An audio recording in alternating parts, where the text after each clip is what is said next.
আমরা এসে গেছি শিয়ালদাতে, আর আজ খাবো রাজুদার ফেমাস পকেট পরোটা। এখানে আসা খুবই সহজ। শিয়ালদা স্টেশন থেকে বেরিয়ে এনআরএস হসপিটালের দিকে যে সাবওয়েটা গেছে, ঠিক তার কাছেই শিশির মার্কেট। আর এই বিদ্যাপতি সেতু বা শিয়ালদা ফ্লাইওভারের ঠিক নিচেই বসেন আমাদের রাজুদা। ওর 5:30 থেকে দুপুর 12টা পর্যন্ত এখানে থাকেন। গরম গরম পরোটা, ডিম আর তরকারি, সকালের জলখাওয়ার একেবারে জমে ক্ষীর। চাইনিজ পরোটা খেয়ে দেখা হয়েছিল শুভ মাতা গাড়িতে উপর উগুন পুরানা কে দাড়িতে? ও একটু ওরকম। আর ডিজে অরুণ ভালো বন্ধুত্ব না না, আমার সাথে বন্ধুত্ব আমার এখানে সবাই আসে, আমি কারো কাছে যাই না।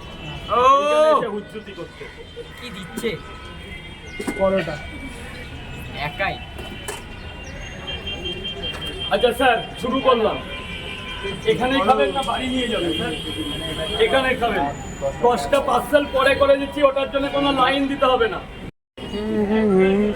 পরোটা হাতে নিয়ে পিছনে দেখুন রাজুদা। বন্ধুরা, রাজুদার পকেট লাইন পরোটা এত খুব বড়। ফেমাস, তাই আমি আজ ট্রাই করলাম। একটা জিনিস ভালো লাগলো, যেটা হলো পরোটায় তেল বেশি নেই, যেটা স্বাস্থ্যের পক্ষে ভালো। কিন্তু সত্যি বলতে সবজিটার টেস্ট আমার তেমন ভালো লাগলো না।